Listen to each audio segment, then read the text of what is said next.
samples of legal over-the-counter CBD products, both topical and oral.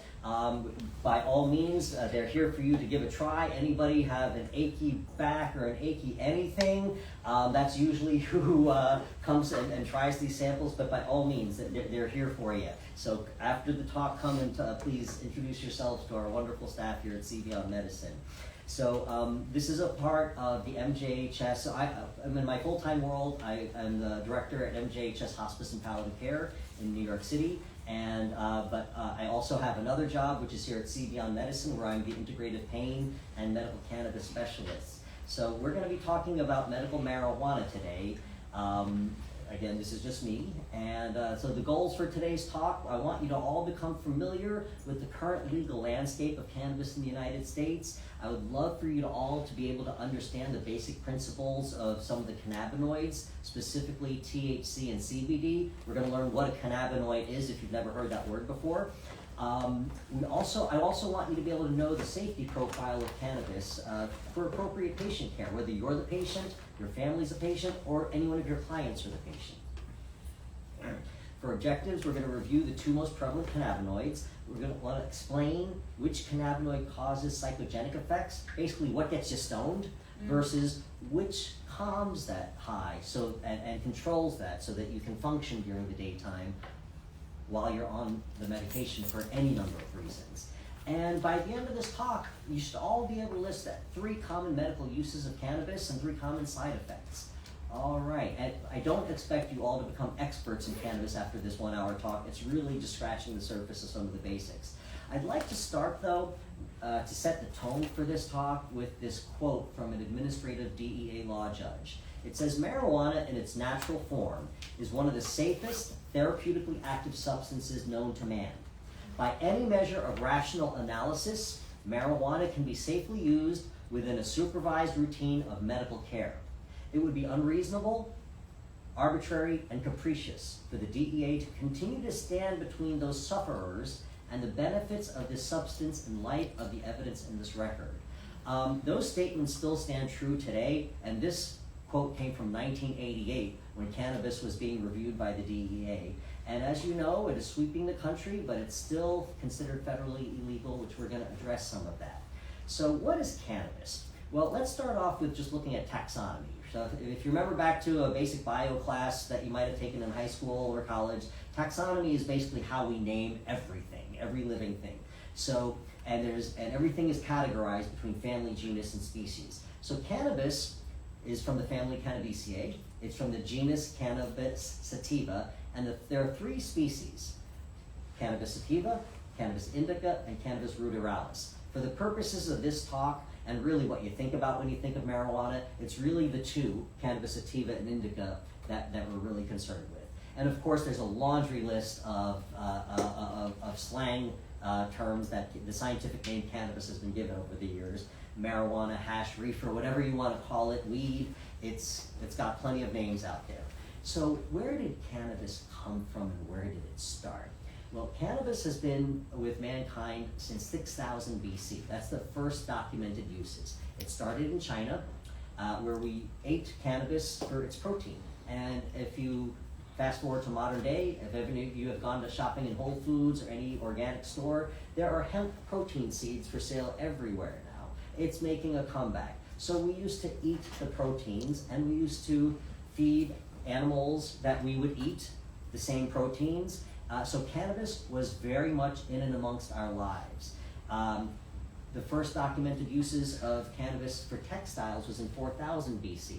So for many years until it became illegal in 1937, we would all wear cannabis on our bodies as clothes, and we would eat it as part of food. 2727 BC, first documented medical uses of cannabis. By the 1800s, cannabis worked its way across Asia, across South Asia, including India, and because of a young Irish doc named William O'Shaughnessy, it made its way to the Western world in Europe. Dr. O'Shaughnessy was working for the Indian Trade Company in India, learned how to use cannabis as a medicine there, and introduced it to the Western world. By 1890, there's documentation of Queen Victoria's physician writing her prescriptions of cannabis for her menstrual cramps. Many of you may or may not, me being a physician, I've had the U.S. Pharmacopoeia textbook sitting on my desk for many years. I don't have textbook on my desks anymore because it's all electronic. But so this is the book that has every medicine that we use, what it's good for, what its side effects are. It describes all the medications. Well, in 1851, guess what made it into the U.S. Pharmacopoeia?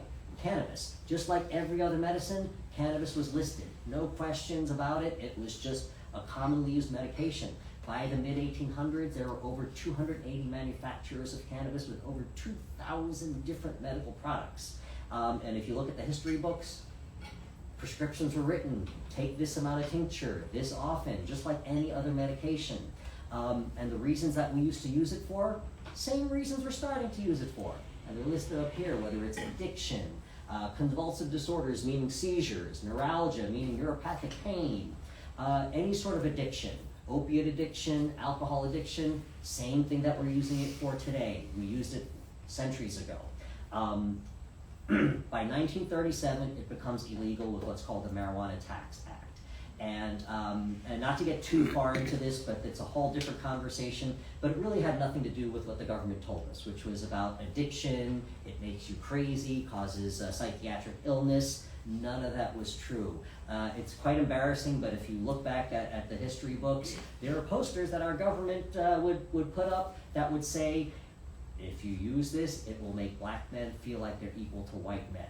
If you use this, it will make white women want to bed black men. I mean, can you imagine our government using racism to control the United States of America? That doesn't happen, right? Well, it happened in the 1800s, and I think it's happening modern day today, for better or for worse.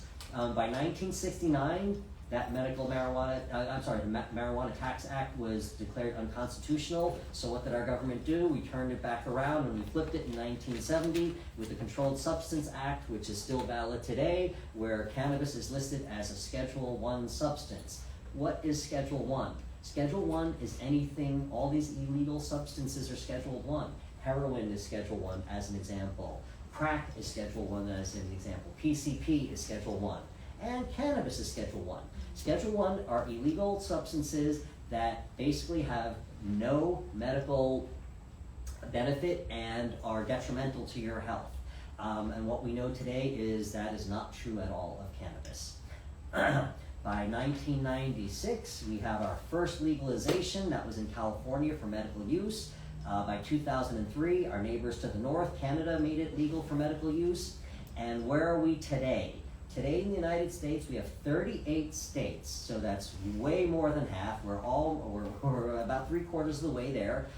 38 states, including our capital, Washington, D.C., and 3 territories, Puerto Rico, Guam, and the U.S. Virgin Islands, all have legal medical cannabis. So you can go to the U.S. Virgin Islands and have medical cannabis, but you can't get it here in Texas. Not that we're here in Texas, we're here in New York, where we can get it. But there are states in the United States you can't get it, but you can go to any one of the territories. Doesn't exactly make sense, but that's where we are.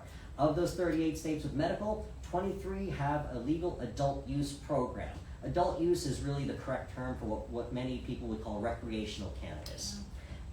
So just like you have to be an adult above 21 or above to get alcohol, you need to be an adult to go into a legal dispensary to buy recreational grade cannabis.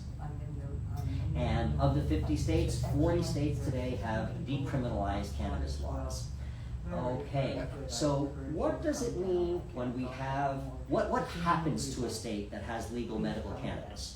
Well, this study, which was published in JAMA, was reproduced with 5 other studies, very similar, where at this point it's really not arguable the benefits of a medical cannabis program in any state.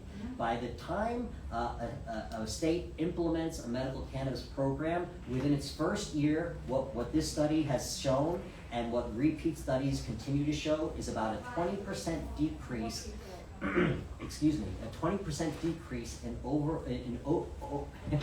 overall deaths due to opioids, due to opioid overdose. So 20% is a pretty significant drop.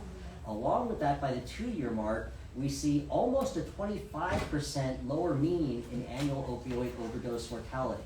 And then when we get to the 6th year of a state being implemented, that overdose rate drops by 33%.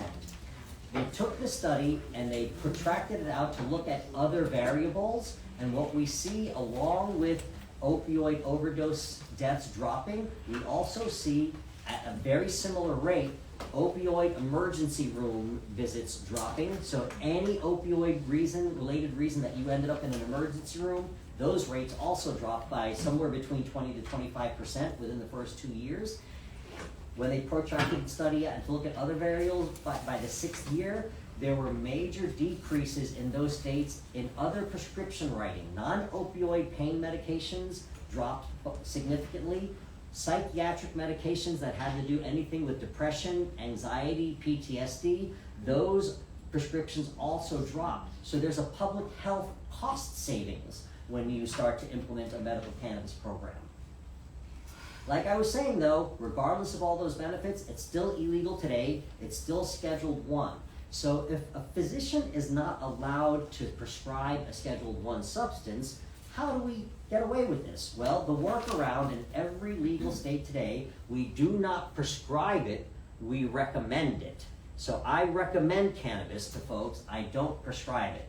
I certify them so that they can be legal in New York State.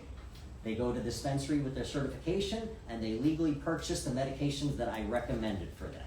So that's how we get away with it. In 2013, there was a time, if you think back to the late 90s, where legal dispensaries were being raided by the federal government, physician offices were being raided by the federal government, and there were a few major landmark lawsuits. And I remember being very surprised, but the US government lost every one of those major lawsuits. And what eventually came out during the Obama administration is what's called the Cole Memorandum, which basically didn't change any laws, but it clarified how we, the United States government, is going to be interpreting the cannabis laws that are currently in effect. And what essentially came out of that was, in any state that has a legal program, the government is not going to be harassing, bothering, investigating, or spending a single penny on pursuing, not spending a single penny in pursuing the physicians, the dispensaries, or the patients that are following legal state laws. Likewise, the federal government said we're no longer going to put any money into pursuing minor cannabis offenses, given that it's decriminalized in most of the country. Even in most of the country, even in states where it's not decriminalized, the federal government is not going to be going after any more minor offenses. So that's a bit of the history and facts behind cannabis, but let's talk about the plant itself. So how does this plant work?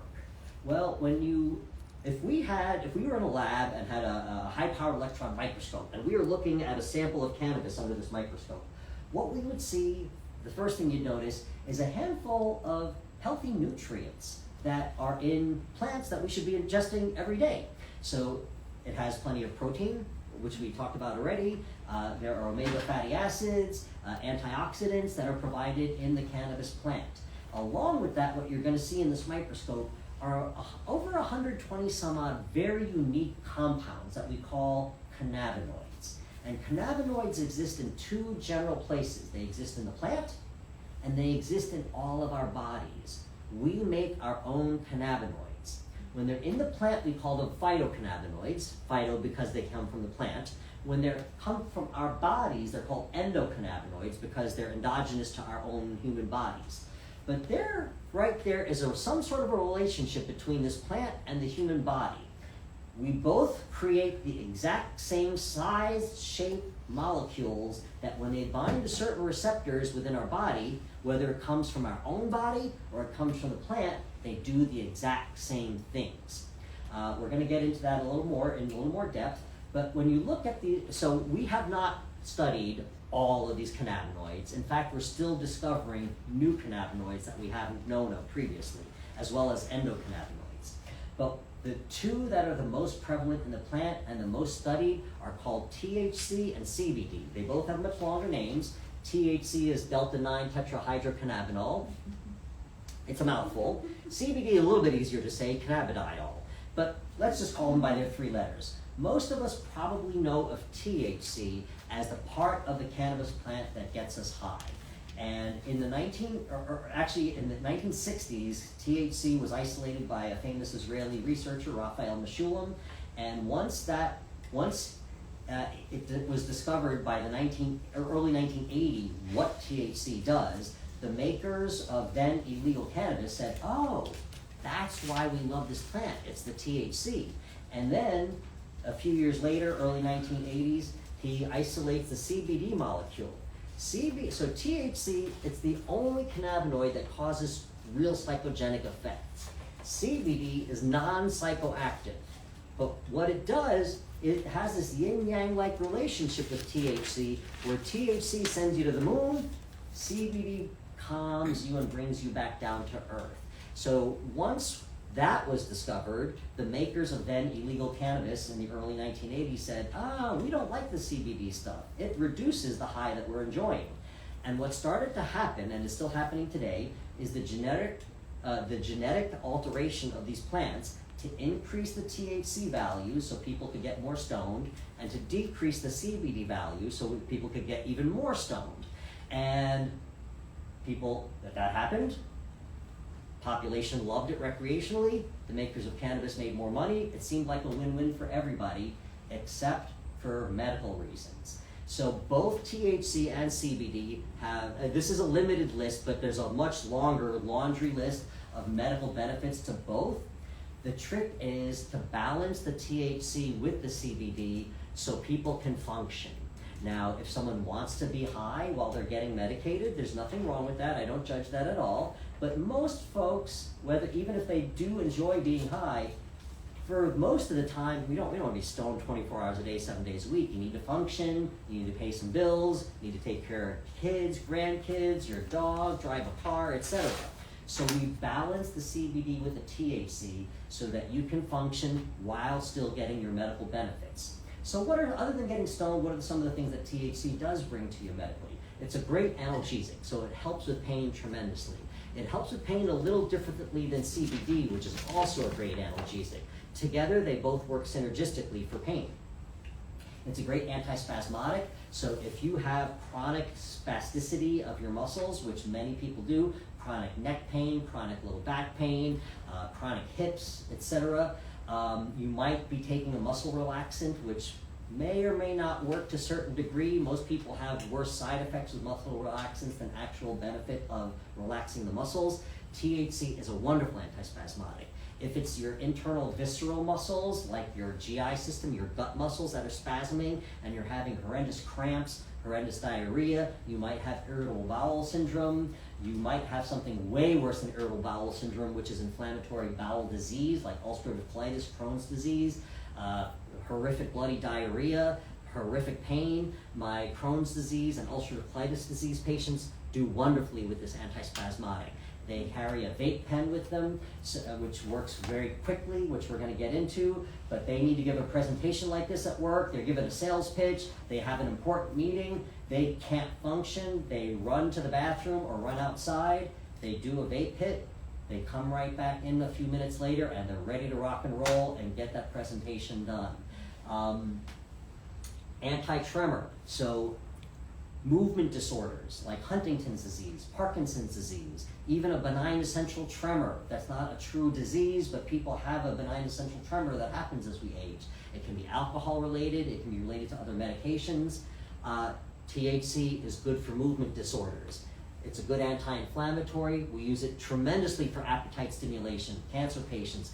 Not so much anymore these days, but back in the 80s, HIV patients we used tremendously to help stimulate their appetites. Likewise, THC is a great antiemetic.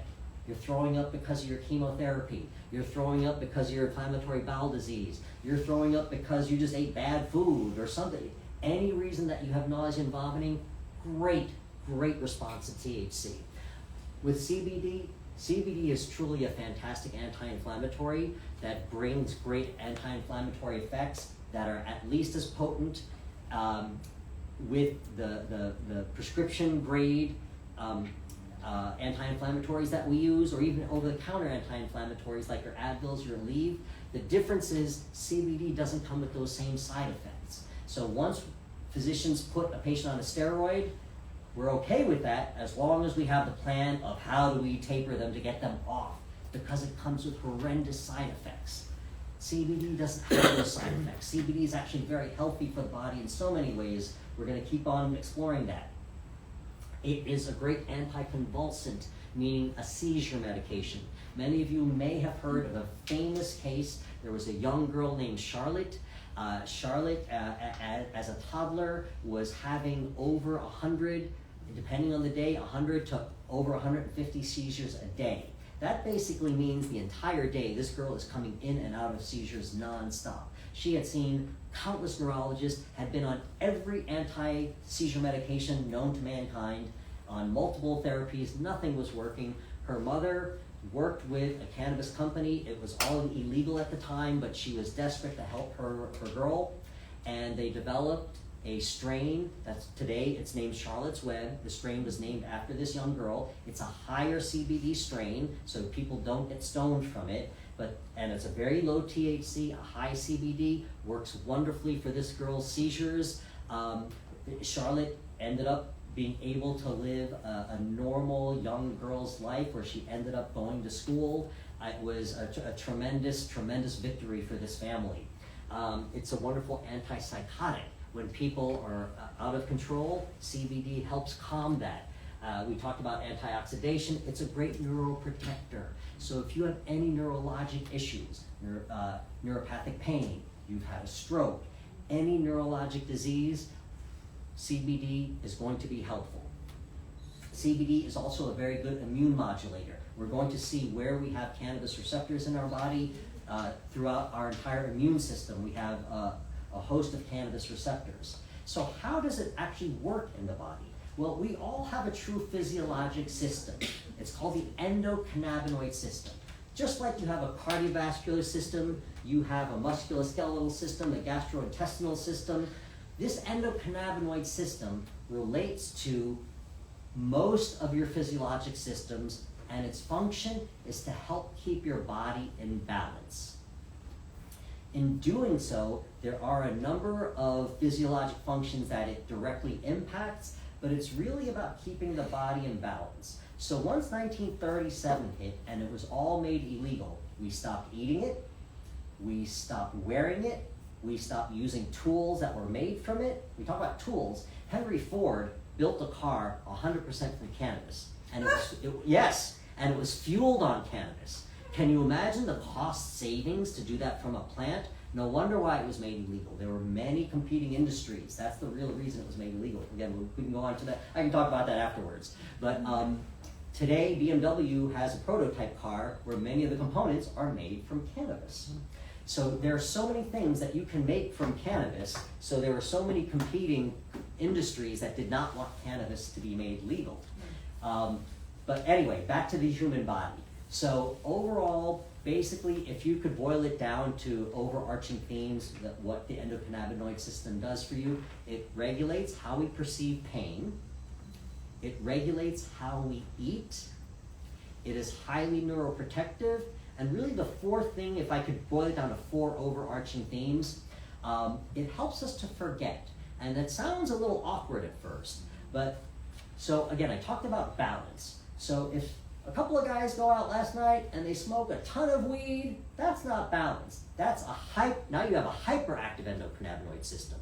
For really decades, ever since it's been made illegal, we all have hypoactive, underactive endocannabinoid systems, which leads to many other health problems. So you don't want to be on either extreme, you want to be somewhere in the middle. So the 2 guys go out last night, they smoke a ton of weed, and the one guy the next morning says, "Oh, dude, we had the greatest time last night." And the other guy says, "Yeah, I don't remember, what do we do?" That's not good forgetting. Good forgetting, however, every one of your brains are bombarded with 1 billion bits of information a day. Most of it is not important. So what is our brain supposed to do? We take those memories, those thoughts, we store them in the back part of our brain, and we keep the front part of our brain, the important stuff that we need to take care of now. Louise needs to take care of some administrative stuff. Someone else back here needs to do some home care support for cancer patients. We're stressed, we have many patients we're juggling. That's all up here at the forefront of our brain. We're supposed to forget the stuff that's not so important. But what's happened in modern day, especially with a hypoactive endocannabinoid system, especially with us being plugged in everywhere. I have to have 2 phones, right? We're plugged in everywhere. The emails never stop. We never turn off. It's very unhealthy. And what happens is the forefront of our brain gets crammed in with so much information that we don't really need, that we can't sleep because our brains are racing. We have a hard time functioning because our brains are racing. We start taking medications like Adderall because our brains are racing and we need to get them under control. And the non-forgetting, when it gets worse, leads to true psychiatric disease. That's what anxiety disorders are. You can't control those thoughts and put them back. And what happens is the anxiety takes control over you instead of your brain putting things where they belong. Take that a step further. Non-forgetting is the ultimate of what PTSD is, whether it was a traumatic battle event, whether it was a horrific assault, whatever your PTSD is, you keep reliving it because you can't put it away. You can't forget it. You dream about it and you can't sleep. You have PTSD attacks during the middle of the day where you can't function because you're back in that battle zone. You're back to being gang assaulted. It's horrific. But if we can help you forget and store it, it doesn't change who you are. Those memories, those experiences are a part of who you are as a human being. We're not changing that. We're not wiping out your memory. We're just storing it in the brain where it belongs so you can function. I'm sorry, I'm really dry. I need to get moving here, taking a little too much time. Okay, you have basically 2 types of cannabinoid receptors, CB1 and CB2. They exist, CB1 exists primarily in your central nervous system, but it's also in your gut. It's also in your reproductive organs, which is why people who have difficulty with libido, sexual arousal, sexual stimulation, as we age, those things become harder, and intimacy and sex is an important part of your relationships and good, whether it's marital or just any sort of partner, romantic partner relationship. It's an important thing that we often don't talk about in healthcare. Cannabis can help get you back on the right track with that. CB2 receptors are primarily in your immune cells. So down to the cellular level, they're in your glial cells, they're across in your spleen. Anywhere that you have immune boosting responses in your body, we have cannabinoid receptors there. Earlier I talked about endogenous or endocannabinoids that we make. So far, these are the 6 endocannabinoids that we have isolated today. The first one that we isolated, AEA, was given the name anandamide. Anandamide is a Sanskrit word for bliss, because this is one of your feel-good hormones. You go for a run, people that are addicted to running, because your body, when you exercise, releases all your feel-good hormones. You have good intimacy, you're feeling good after that, and you want to relax and sleep nicely. It's because of your feel-good hormones are being released from your body. During those times of feeling good, you don't really feel pain, you're not so anxious anymore, your gut is in a good way. So we have the ability with our own endocannabinoids. However, again, our endocannabinoid system has been completely suppressed for decades. Okay, we're not going to go into every one of these points, but these are the different parts of the brain where cannabis affects. But what's important to notice here is not all the medical lingo, but just really what happens when we start to use cannabis. So on the downside, people are getting way too stoned, decision making gets impaired, right? You don't want to be driving while you're stoned. Not only decision making gets impaired when you're stoned, your cognition gets impaired, right? And that's part of what people enjoy, emotional behavior, so it can calm you very nicely. However, too much cannabis, so when we process medications, there are different ways, depending on the medication, that your body metabolizes things. Cannabis has what we call a biphasic effect. So with a biphasic effect, a little bit to moderate amounts of cannabis cause one thing, like calming of emotions. Too much cannabis does the exact opposite. So mild to moderate amounts calm nausea and vomiting. Too much causes you to have nausea and vomiting. Mild to moderate amounts calms panic attacks, calms anxiety. Too much is going to cause that. So that's part of where, can people go out, now that it's legal recreationally for adult use in New York, you don't need to see a doc like me. You can just go to a dispensary and purchase cannabis. The problem is a lot of people aren't sure what to do with this. In fact, what a lot of people do is they go to the recreational grade cannabis and they start getting incredibly stoned and they say, this is not really helping my medical problems. And usually after many go-arounds with that, that's when patients finally come to see me and we get them fine-tuned and back on the right track. Learning and memory. Too much cannabis for a long amounts of time is going to impact in a negative way. So again, too much cannabis, not good. We talked about regulating your movement disorders. Again, not to get into too much detail, but what you see here are many ways, dorsal vagal complex, emesis. This is one, so we control nausea and vomiting at the brain level and at the gut level with cannabis. What you don't see on here, which is an important, this resonates more when I'm talking to a group of physicians that can relate to these words a lot better, but what you don't see on this list is your respiratory breathing center in your brainstem. Right next to the respiratory breathing center is this vomiting center.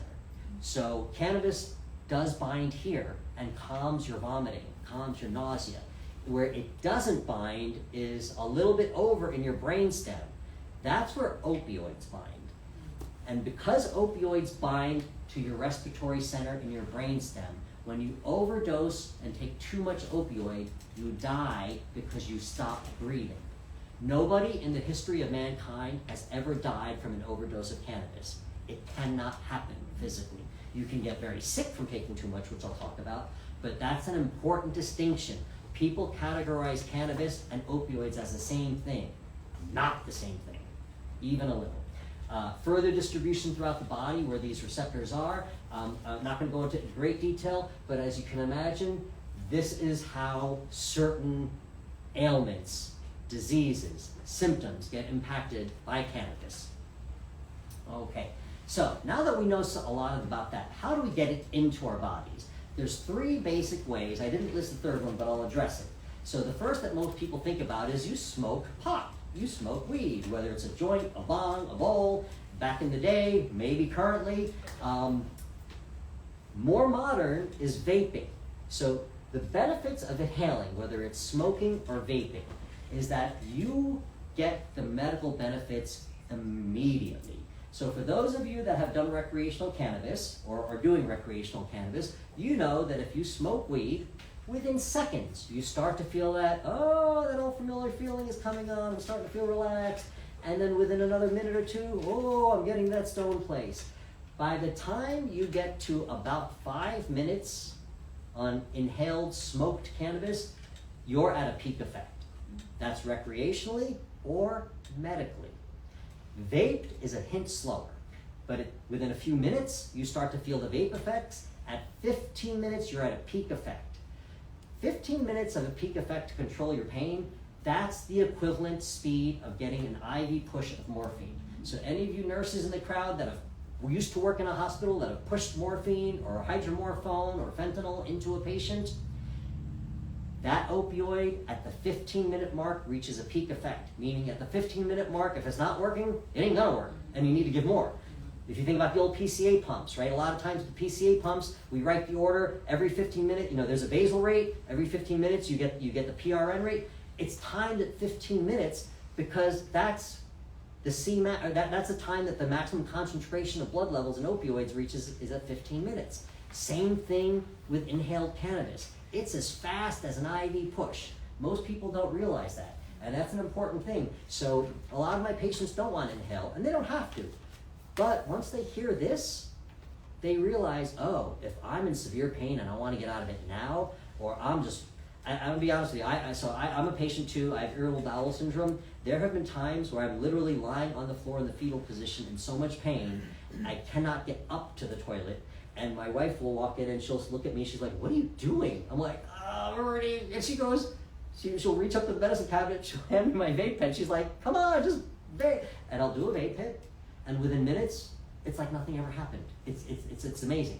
So speed of relief is important, depending on what you're going through. If you're going through a panic attack, you're commuting on the West Side Highway on your way to work, and you have a panic attack, you've got to pull that car over, and you're going to have to wait. You're going to have to wait a while, depending on how long that takes.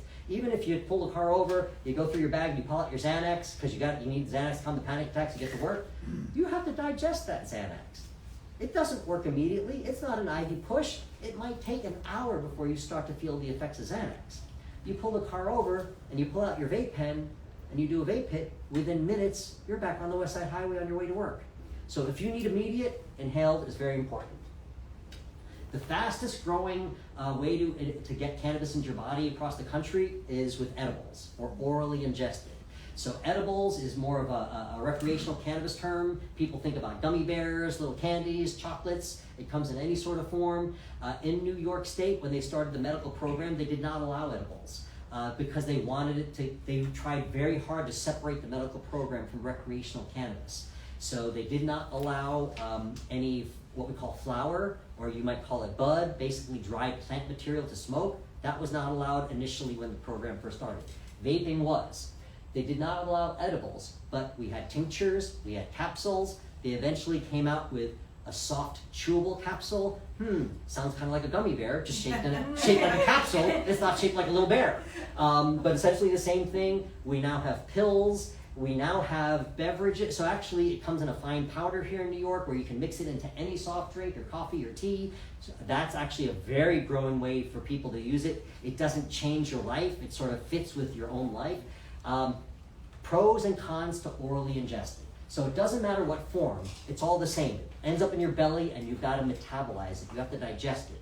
So when you go through the metabolic process, you start to feel the effects, and again, whether it's a recreational gummy bear or a medical tincture, you start to feel the effects 45 minutes to an hour. You're at peak effect at 2 hours. If I am having a panic attack, if I am writhing in severe cancer pain, I don't want to wait 2 hours. You don't want your patient to wait 2 hours, your client to wait 2 hours. However, for patients with chronic pain, and what I forgot to say is how long these last. The inhaled comes on quickly, but it doesn't last long. It only lasts about 2 hours. That's why back in the day when you were partying with cannabis, if any of you were, you smoked it for all night long because every 2 hours it was wearing off. The beauty of the oral, even though it takes a while, it stays, it lasts. Anywhere from 4 to 12, most of my patients, anecdotally, we see in about 8 hours, 8 or more. So what that means is, I have patients with severe chronic pain. When they wake up in the morning, it takes them 15 minutes just to get to the edge of the bed, to slowly get out of bed so they don't wrench their backs before they can make it to the bathroom. So what I do with these patients, they'll get both a vape and they'll get the orally ingested. When that alarm clock goes off in the morning, beep, beep, beep, they hit the snooze button, they say, oh good Lord, another painful day, what am I gonna do?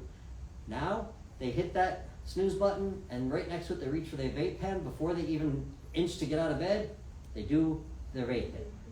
They inhale on the vape pen. Within minutes, they can now sit up and get out of bed easily and walk to the bathroom.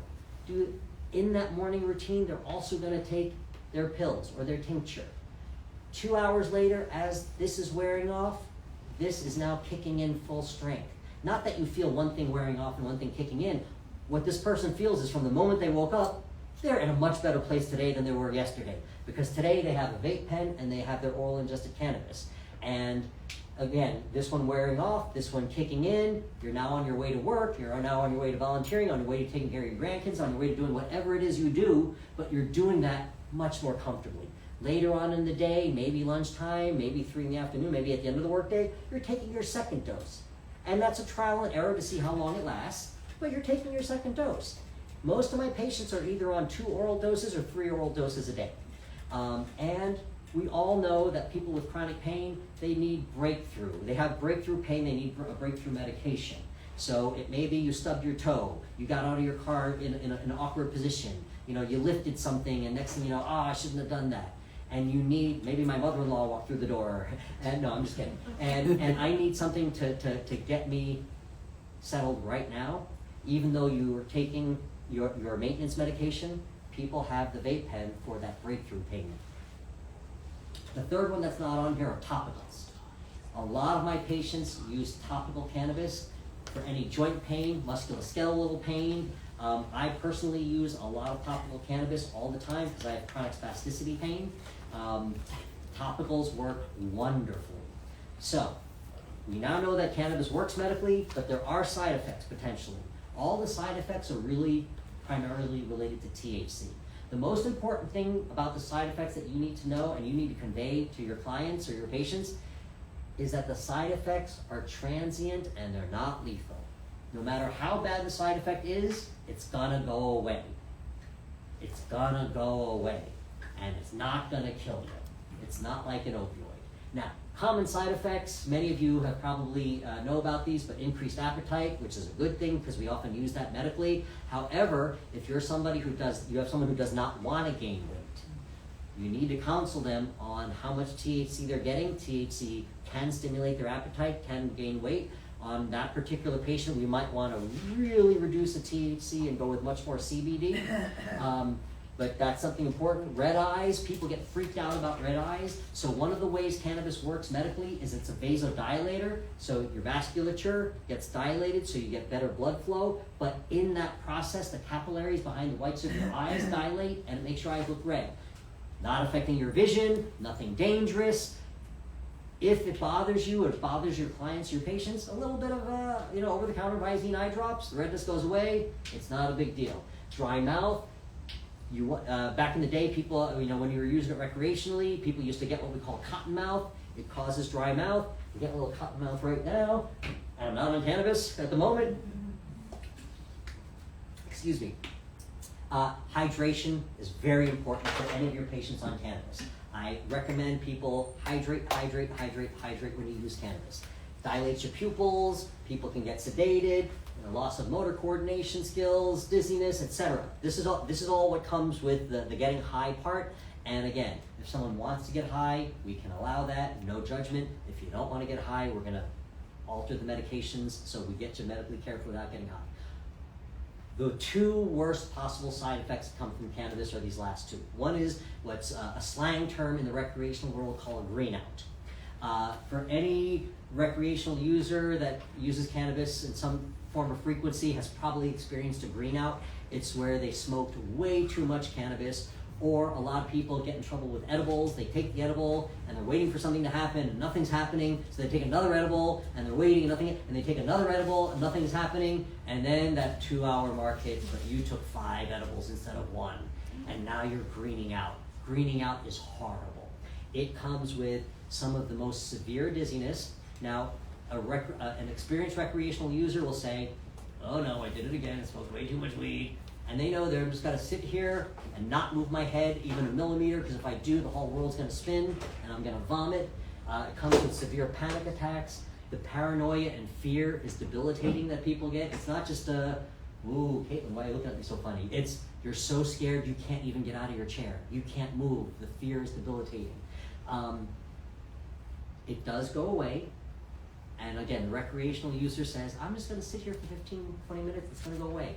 But my 88-year-old patient who's never tried cannabis before, if they green out, they think they're having a stroke, they think they're dying, they're gonna call 911. It's important to counsel patients on the side effects and how to combat the side effects, which is our next slide. Now, the last one, it's rare, but it happens. It's cannabinoid hyperemesis syndrome.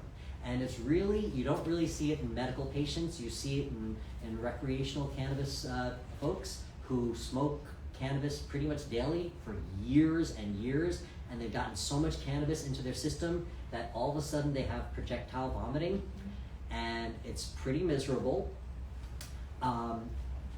Things that, the main way to get this to stop is these people have to stop cannabis. They need to stop. They've just taken too much. They've hit a limit. They cannot have any more, and that's the treatment. The acute treatment to get them to stop vomiting, there's a lot of theory behind why, but submersing the body into a hot bath tends to help calm cannabinoid hyperemesis syndrome. It can be a hot shower, but the hot bath tends to work much better. There is a case report of Ativan, a dose of Ativan helping cannabinoid emesis syndrome, but again, the main thing is they've got to stop cannabis. So how do you address the side effects? So the first thing, again, is reassurance to your client or your patient. Non-lethal and transient. Hydration, super important. And the real, I should have a star next to this one, is CBD. So we talked about CBD being the yin to the yang of THC and calming you, bringing you back down to earth, it also calms all the side effects. So if you're greening out, you need legal over-the-counter CBD that has no THC in it. If you can vape it, that's the fastest way. But what I do with a lot of my patients that are cannabis naive, meaning they've never tried cannabis before, and they might have a potential setup for a green out. This is legal over-the-counter CBD. You can buy it just about anywhere, and I can certainly talk about CBD products also, but I always recommend, especially for the cannabis naive patients, that they have some of this to combat side effects. Okay, again, potential benzodiazepine if a patient needs it, that's Ativan for hyperemesis syndrome, and we already talked about the hot bath and de-steaming cannabis use. So again, it's relatively simple. Rest, calm, hydrate, and take some CBD if you have any side effects. And we're going to talk about some real life cases here shortly. Oh, we're going to talk about real life cases right now. Okay, so the first patient I ever saw in January of 2016 when the program went live in New York State was this patient. And I was a little nervous, to be honest with you. I didn't know what to expect. Were a bunch of stoners going to come in wanting medical marijuana cards so they can get cannabis legally? And I was wrong. No stoners came in because the hoops you have to jump through to get to legal cannabis and the price you have to pay, it's no recreational user wants medical grade cannabis. They want much higher THC. Now, this woman is an 88-year-old woman with severe osteoporosis, severe chronic pain. She had multiple compression fractures. She was contracted in a wheelchair, completely cachectic, and she was being wheeled in by her best friend, who was a retired physician. After I got to know them a little bit, my assumption was that they were partners, but came up in a time where that was not allowed to be spoken. But this retired doc was taking such loving care of her best friend. It was a beautiful thing to see. And also with them was their home health aide. And this woman had never touched cannabis in her entire life. She was also somebody who had severe side effects to just about every low dose of medication she's ever taken. She was miserable, nothing was working. So I recommended that she start on a low THC, high CBD of a ratio of 1 to 20. So every 1 milligram of THC, there's 20 milligrams of CBD. And with that ratio, my hope was that she wouldn't get stoned, she wouldn't have a green out. Ultimately, because of the severe spasticity pain she had all down her back, with the severe neuropathic pain radiating from her spine, down her legs, that she really needed THC. She needed a combination of both. Many of my patients that have what she have ultimately get treated with a 1-to-1, meaning for every 1 milligram of THC, there's 1 milligram of CBD. For a naive cannabis user, a 1-to-1 they will get mildly high from. Usually around 1 to 6. So for 1 of THC and 6 of CBD, that's around the ratio where people kind of stop getting stoned. It varies from person to person. So because even though I know she needed higher THC, just so that she could tolerate it and start to build a tolerance, I wanted her on higher CBD. She also got a bottle of legal over-the-counter CBD in case she had any side effects. And I got them certified, they got their card, they went to the dispensary, or at least the best friend went to the dispensary, ordered what I recommended, and then I got a phone call from the pharmacist. And it was, in some ways, very reassuring because it was like practicing regular medicine. And this was my first patient, and I didn't know what practicing cannabis was going to be like. And the pharmacist says, hey, so you recommended this 1 to 20. I'm really recommending a 1-to-1 with much more THC. If you look at, the spasticity, she needs a 1-to-1. And I said, and I'm thinking to myself, wow, I'm having an intellectual medical collaboration with a licensed pharmacist. This is like real medicine. It's not like, it is real medicine. And I just had to get past that stigma for myself. But I'm on the phone and I gave her my rationale on why I wanted the 1 to 20. And she said, I understand your rationale, but our experience is that most patients, even if they get a mild high, they tolerate the 1-to-1 very well. And I'm thinking to myself, I really wanted to stick to my guns, but this is my first patient. All my cannabis knowledge at that point was really academic. She was my first real case. I probably shouldn't be an arrogant doc, and I should probably listen to this pharmacist that knows what she's talking about. So I said okay to the pharmacist. And then about a week later, I get a call from the best friend, and the patient was having the worst experience. She spent about over 24 hours greening out. It wasn't 20 minutes. She had ingested enough of the one-to-one that it took more than 24 hours for her to get it out of her system. It was the worst dizziness, it was the worst crying, it was the worst screaming out in agony. And the sad thing is, they had the antidote, they forgot to, so I did counsel them on it, but in that moment, they're stressed, they're anxious, they don't know what to do. She waited till the episode ended before she called me. I wish she had called me in real time. And I think the take-home lesson for me for that one was have confidence in your own knowledge and what you believe in. And from that point on, I did. And it was a case gone bad, and that was my very first case. This patient, unfortunately, did not want to try anything else that I had to offer, and they never came back. And I was very sad about that. Next patient, this is probably my most successful case. This is 80-year-old, I was 78 when I first met him, with wildly metastatic esophageal cancer. His PET scan lit up like a Christmas tree, bone metastases everywhere. He was completely cachectic. He was skin and bone. He came in with his wife, his adult son, and his adult niece. Adult granddaughter, I'm sorry, not niece. And they came in as a family. He and his wife are from Italy. They're immigrants from Italy, devout Catholic, had never touched a cigarette, let alone cannabis, in his entire life. He had no desire to see me. He basically thought I was the doc peddling the devil's medication, and it was his adult son. This is a common picture I see in my practice. It's the adult child who has familiarity with cannabis, that is dragging their parent in because they're sick of seeing their parents suffering. And literally, in front of me, they're having this family fight, and the patient just wants to leave, and the son is saying, "Dad, please sit down and listen to the doc, just hear what he has to say." So we talked about cannabis, we talked about his fears, we talked about how we can manage it. This is a patient who, with his bone pain, the CBD was going to be helpful for, but he also had severe neuropathic pain, which he needs both CBD and THC, but he's not going to tolerate the THC. He needs THC to help. He's so cachectic. He needs THC to help with his appetite, but again, he's not going to tolerate the THC. And if this guy goes through what my first patient went through, forget it. I'm going to lose another patient. I'm not going to let that happen. So what we did was, this guy didn't want a 1 to 20. And at this time, by the time I saw this patient, what got developed on the market was a 1 to 50. The 1 to 50 didn't exist when I saw the first patient. I would have started on the 1 to 50 for the first patient. So I wanted to start with the 1 to 50 with this patient, but he was so anti-THC that we started with legal over-the-counter CBD. That was the negotiation. He was okay starting with this. They come back a few weeks later, the man is smiling. He was not smiling on the first visit. He was smiling. And his demeanor was much more relaxed. And he comes in, and I'm asking him, saying, "You're looking much better today, sir." And he says, "I'm feeling so much better." He goes, "I love this CBD." And I'm thinking to myself, there is no way it helped him to that degree.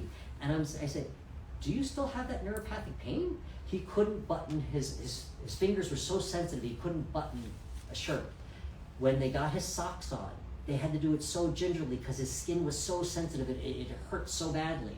I'm sure you've seen those patients where you just gently blow on their skin, or the bed sheet makes them cringe. That's a term we call allodynia. Allodynia is where a non-painful stimuli causes a painful response. So the bed sheet should not be a painful stimuli, but it causes a painful response. That patient has allodynia. Allodynia is the worst endpoint of neuropathic pain. So he said to me, "No, it still hurts like crazy, but I just feel better on this." It helped with his depression. It helped with his anxiety. It gave him a sense of wellness. Excuse me. And it helped with his bone pain. So his bone pain was helped. His neuropathic pain was not helped yet. At this point, he says, "You know what? I like you, doc. I trust you.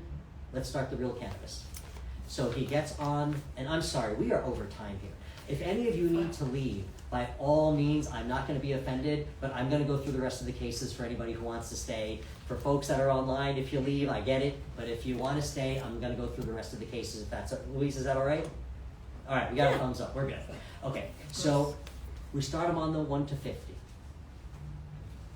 Bad. Did not react well to the THC. He's my only patient that started on a high CBD, low THC, and did not do well with it. So what did we do? He still had faith in me. I didn't lose the patient on that one. We combined legal over-the-counter CBD with a little bit of the 1 to 50. He tolerated it. Didn't change his issues, but over time, we gradually increased his THC. At about the 6-month mark, he got to about the 1 to 20. And his neuropathic pain started to improve. His appetite started to improve. And then when we got to less than the 1 year mark, I don't remember exactly how many months, this was quite miraculous.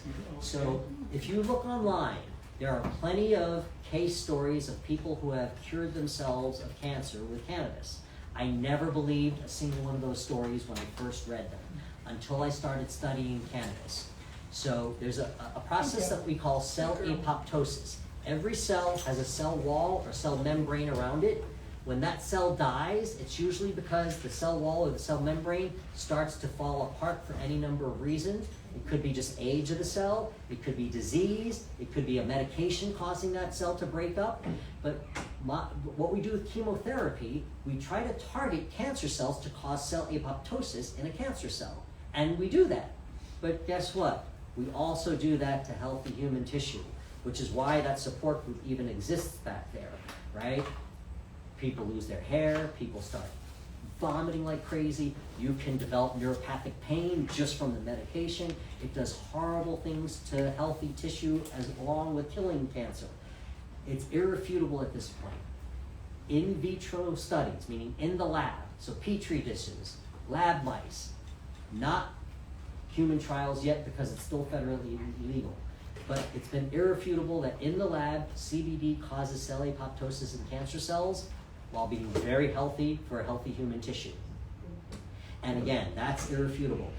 There are plenty of stories online that talk about this. If you want to look at a legitimate website, log into the CDC website, just Google CDC, you get the CDC website, you don't need to be a doc, you don't need to be a member, you can get on there. In their search bar, type in cannabis and cancer, and it will break down all the studies that really delve into great depth of what I'm talking about here. THC also does the same, but we're not as clear as how THC works as we are with CBD. The other process with cancer is cell angiogenesis. That's how tumors grow and develop offspring tumors. They basically develop their own blood supply and they steal your blood supply and your nutrition with their blood supply. We also have chemotherapies that try to target angiogenesis. But again, we also kill our own healthy human tissue. CBD clearly inhibits the angiogenesis of cancer cells while not harming healthy human cells. Before the 1 year mark, this guy was in full remission. I never tell a patient that cannabis is a cure for cancer because we don't have the actual legitimate real life human research. I've had 2 patients now that I was ready to refer to hospice. This gentleman, I wanted to talk about advanced directives, a hospice referral. Before the 1 year mark was up, he was in full remission. 6 years ago, I had a really bad health episode. I was out of work for a few months. I came back, I had lost a ton of weight. I walked through the waiting room, and out of the corner of my eye, I see a couple that I thought I might have known, but I didn't quite recognize. And I hear them, is that him? He's too skinny. I don't think that's him. And they're clearly talking about me. So I turn around, and I recognize the wife. The husband had gained so much weight. Not that he was overweight. He had a normal body habitus, but he wasn't a skeleton anymore. I didn't recognize him. And once I recognized him, I was like, oh my God, we gave each other big hugs. They were crying for me because they heard I had a bad health episode. But that's how well he did. And now they came back for the wife to see me for her chronic pain. But so this was the biggest success story that I have had. This family, we still see these folks. They're fantastic. Till this day, he's cancer-free on his legal over-the-counter CBD. Super sad case, not a SeeBeyond Medicine case. This was an MJHS hospice case. So we're also New York City's only pediatric hospice. Unfortunately, we're the only pediatric hospice. We need more of them. So this case came referred by Memorial Sloan Kettering, New York's one of the country's cancer meccas. This child had brain cancer. We had an admission nurse in the home with the father and the child. The child had spent most of his first 2 years of life in the hospital. He had severe recurrent seizures that were horrendous, and his pain was so severe. The father, on his own, went out and saw a medical cannabis provider and got 2 bottles of tincture. One was the 1 to 20 higher CBD. The other was the 20 to 1 higher THC. He hadn't started cannabis on his son yet. Okay, he was afraid and he didn't know what to do with it, and he didn't get good advice from his cannabis physician. So I asked the admission nurse to text, to take pictures and send me pictures of what he had so I could see. And then I got on a telehealth call with the admission nurse and the father, and I said, the higher THC 20, first I asked, for this doc's name and number. I never want to throw another doc under the bus, playing, armchair quarterback when I wasn't there at the bedside with him. But I couldn't imagine this child getting a higher THC 20 to 1. So before I gave this gentleman any advice, I wanted to collaborate with the physician who started this. And he refused to share the name and number of the physician. He basically was like, trust me, this doc doesn't know what he's talking about. I made him give me something for my son. And that's, unfortunately from my tribe, the men and women that wear stethoscopes around our necks, the docs, we never learned in medical school anything about cannabis. So unless, and in residency, you don't learn anything about it either. So unless you go out and really study it on your own, no one taught it to you. So, and that's one of the big barriers in this country right now is the dearth of physician education, which is why I do the education that I do. But so this child, I said, okay, so you're not going to give me the name and number of the doc, fine, let's move forward. I said, take the higher THC 20 to 1, put it in the refrigerator, save it for a rainy day. Do not give that to your son. This 2-year-old would basically be living his own horror movie, not knowing what's going on. It would have been the worst thing in the world for this 2-year-old. I said, the other one is definitely what we need to start giving. Unfortunately, within the week, this young boy died. He was just too far at end of life. But it was a case that highlighted the lack of medical education for cannabis, and that we can actually hurt patients with the lack of medical education. Okay, interesting case here. 47-year-old rabbi, horrendous chronic pain. His life story as a child was quite horrific. He had severe PTSD. He'd been on opioids for over 15 years. He just wanted to get off of the opioids. That story is a very common story in the chronic pain patients I see. And he was just very depressed, severe PTSD. We got him started on the higher CBD, lower THC, 1 to 20, which is a common start point, as you can now imagine, as I've said it so many times here. And he responded so positively. His PTSD and depression were improving. His neuropathic pain improving. Started weaning him off of opioids, got him 100% off of opioids. He did so well until he started developing mania. So I'm not a psychiatrist, but my medical assessment was that this patient actually had bipolar disorder. He wasn't diagnosed with it, and I talked to his psychiatrist, and there hadn't been a diagnosis of bipolar, but hearing the story, it fit that he had bipolar disease. So the evidence on bipolar disease is kind of all over the map. Some patients with bipolar disease do very well with cannabis. Some patients with bipolar disease, it causes severe mania. So after this case, I always assess for bipolar disease. He started developing mania. I got a call from his brother, and was very angry with me, basically saying, "What are you doing to my brother?" He is the mania. He was being so friendly. He would say hi to everybody on the street or his building, and if they didn't engage back, but it was to a way that he was very off-putting, like hello, like how's your day? He wants to shake your hands, and people were like, "Ooh, who are you? I need to get away." And it got to and then he would get angry because people weren't being friendly back to him, and he's thinking all I'm doing is being nice, and that his anger would explode. It got so disruptive to the condo, his co-op that he lived in. The co-op board was getting ready to kick him out, and in his synagogue, people were very off-put, and they wanted the rabbi out of the synagogue because he was basically getting quote-unquote crazy. So met with the patient, met with the brother, had multiple conversations with the psychiatrist. Ultimately, we had to wean him off of his cannabis, and he had to go back to his opioids. He had to go back to his regular antidepressants. He had to go back to the life he led prior to cannabis. Okay. So a case that was partially successful until it wasn't, but a very important learning case. The next case, we had a 61-year-old woman who went to one of my lectures. She had severe rheumatoid arthritis for over 15 years, was opioid dependent and methotrexate dependent, but had a very poor quality of life and was very interested in cannabis. We got her, she was also cannabis naive, started her on the 1 to 20. People with these autoimmune rheumatologic type diseases like rheumatoid arthritis, fibromyalgia, any one of these autoimmune type diseases that cause severe pain tend to respond very well to cannabis. We don't know the mechanism behind why, but just anecdotally, these patients tend to do very well. This woman very quickly came up. She was another one. I have quite a few patients that fit this. I set up the opioid. Once we get their pain controlled with cannabis, we set up what is the opioid titration, the tapering going to look like. I have a subset of patients, she was one of them, that they go way faster than the taper. Before there was ever medical cannabis, when I would try to get patients off of opioids, it was long, slow, and hard. With cannabis, this particular patient population, for whatever reasons, they come right off their opioids very quickly. They don't have any withdrawal symptoms on their cannabis. It's quite crazy, and the first time I saw it, I was in disbelief. I've seen it so many times now that I think it's great. And that's not all patients. Some patients, we are able to get a dose reduction on their opioids. We can't get them off, but they're much happier, the quality of life much better. And the last subset are the patients, we cannot reduce their opioids at all, but with the addition of cannabis, their lives and quality of life is much better. But this patient came right off, did great.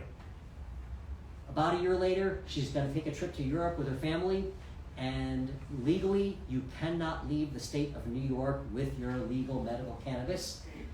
You can't drive to New Jersey to go out to dinner or Connecticut with your cannabis. You can't fly out of JFK with your cannabis, but everybody does it, and nobody cares. Now, I wouldn't go to Russia because you might be Brittany Griner and end up in jail. So if you go overseas, you need to know where you're going and what the cannabis rules are there. She was afraid legally, even though it seemed like it would be fine. So even though it seems like it'd be fine, I never tell patients it's fine. I say it seems like it may be fine. I've done it personally. I have patients who've done it personally, but it is illegal. So it's up to the patient on what to do with that. She decided, I'm not going to take my cannabis with me. She came back to see me about 6 months later. I wish she had come back to see me the day she came back from Europe.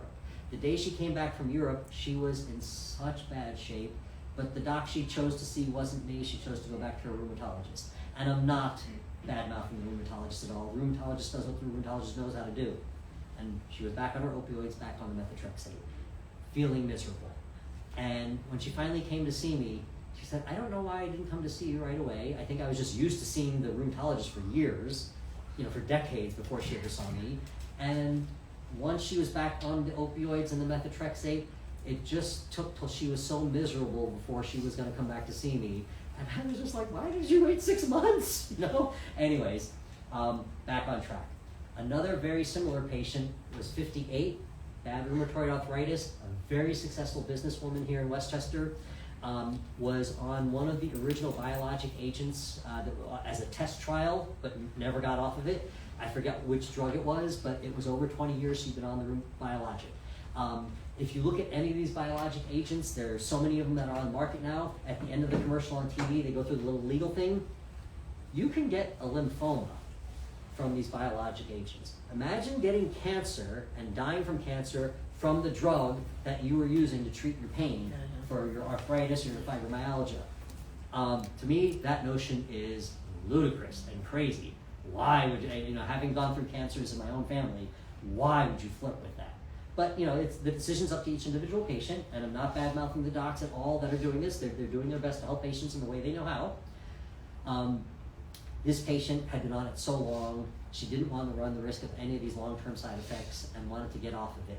And so at SeeBeyond Medicine, my spouse, who's a functional medicine doc, Dr. June Lee, does what we call exosomes and stem cell therapy. And this patient wanted stem cell therapy to come off of her biologic agent. She couldn't get the stem cell therapy while on the biologic agent due to the interactions. So she first came to see me to get onto cannabis, to get off of her biologic agent, to get onto the stem cell. She was completely cannabis naive, did not want to be the least bit stoned, so we started her on legal over-the-counter CBD. It helped her, and it helped her nicely, but not enough. So we started her on the 1 to 20, higher CBD, lower THC. She was able to wean off of the biologic agent. Once she was off of the biologic agent for a good 6 months, she started the stem cell therapy.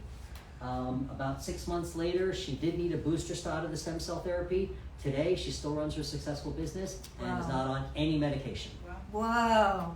So that's not, and what I tell everybody with chronic pain, there's not just one treatment. It's a multifactorial. We do a lot of physical therapy. We do certain integrative IV drips in our office. There's certain procedures that we called shockwave therapy, which is a sound wave machine. So it's not just one thing. It's not just cannabis. The talk is about cannabis, but the true treatment of chronic pain is multifactorial. So to move on, interesting guy. This guy has a very similar story to me. 51-year-old male who did a lot of sports, was very into judo, very into soccer, had 3 young elementary school-age kids, and was at the point in his life, his pain was so severe, he couldn't play soccer with his kids, he couldn't teach his kids any judo, he couldn't participate in these sports himself. He just felt like he had become a substandard father because of the misery he was living in. If any of you have had chronic pain can become the focus of your life because you can't function otherwise. This gentleman, we started him on the lower THC, higher CBD. Over time, we increased it. We got him to a 1-to-1. At this point, he's actually stopped seeing me because he's done so well, and he can now just get from the adult dispensary the 1-to-1. And but for years, he was so happy to be off of opioids and to be the father that he wanted to be. Similar story for me, long-standing pain. I could be this guy also. For over 15 years, my each dose was 10 milligrams of oxycodone with 10 milligrams of diazepam with 800 of ibuprofen, chased by, this is water, but chased by like a few of these full of coffee so that I could drive a car, be a doctor, be a father, be a husband, and function. And I didn't feel good, but that was the cocktail I needed just to get out of bed, just to get the edge off so that I could function. Once I started studying legal over-the-counter, knowing that cannabis was coming to New York, started really delving into the study of CBD and THC, got myself onto legal over-the-counter CBD. Once cannabis actually became legal here, then got myself onto medical cannabis, have not touched an opioid since 2016, have not touched diazepam since 2016. Ibuprofen has messed up my body so badly. I have not touched ibuprofen since 2016. I am much happier on cannabis. This case story might as well be me, but it really was written for my patient. Interesting case here. We've been treating this gentleman for years in our practice, not with cannabis, but with acupuncture, really for his neuropathic pain and his tinnitus. He's a wonderful, friendly gentleman. He's a retired DEA agent. And once cannabis became legal, I started to talk to him and his wife about cannabis. Actually, it was his wife and his daughter that wanted to talk to me about cannabis for the husband and the father. So we had this conversation about cannabis. This gentleman was so upset by our conversation. And I just want to share this with you, that psychologically, cannabis can mean different things to different people. He couldn't fathom the thought that his entire life was spent putting people behind bars for a substance that really wasn't that bad. It really wasn't bad at all. It was so troubling for him, he couldn't even have the conversation. So, and just one of the things I shared with him, because he talked about addiction, was that, so before you become an addict to anything, you first need to be chemically dependent upon the substance. And then not everybody that's chemically dependent becomes an addict. You need a lot of things to happen. There needs to be a sort of genetic predisposition, a certain familial environment, a certain psychosocial environment, but really the genetic predisposition on top of the chemical dependence, that concoction might lead to addiction. So chemical dependence is basically, if I don't have the thing, I start to have withdrawal. So the two substances that most Americans are chemically dependent upon are cigarettes and coffee. So if any of you are coffee addicts, you're not really addicted. You're chemically dependent, which is you don't have your coffee in the morning. That used to be me. My wife used to say, "Oh my gosh, the cranky scale meter is going up. We need to hit a Starbucks. You know, where the Bernie Lee cranky meter's up at a 10. We gotta get Starbucks." That's not addiction. That's chemical dependence. That coffee headache that you get, the jonesing for the cigarette that people have. That's withdrawal. It's not addiction. It's just simply withdrawal. Addiction is where you will now have such impulsive use of that substance, and if you don't have that substance, you will break all social, ethical, moral, legal norms to get that substance. You'll rob to get the substance you're addicted to. You'll sell your body to get the substance you're addicted to.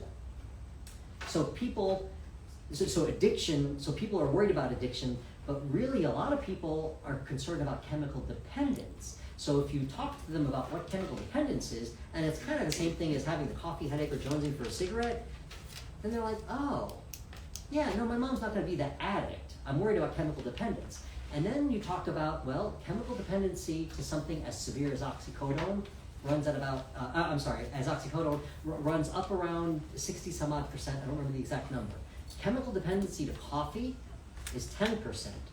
Chemical dependency to cannabis is 9%, meaning you have more of a chance to really truly become a true coffee addict, where you're not going to just run and buy a cup of Dunkin' Donuts. You're going to rob someone to buy a cup of Dunkin' Donuts, right? You're going to sell it, you're going to prostitute your body. I know what I'm saying is so facetious. I'm trying to be facetious to say how far-fetched it is to truly become a cannabis addict. This gentleman was so disturbed by this. He couldn't even go there with cannabis. We never got him medical marijuana. He did try legal over-the-counter CBD because it had no THC based upon his wife's begging. But after a few trials, he just said it was so disturbing.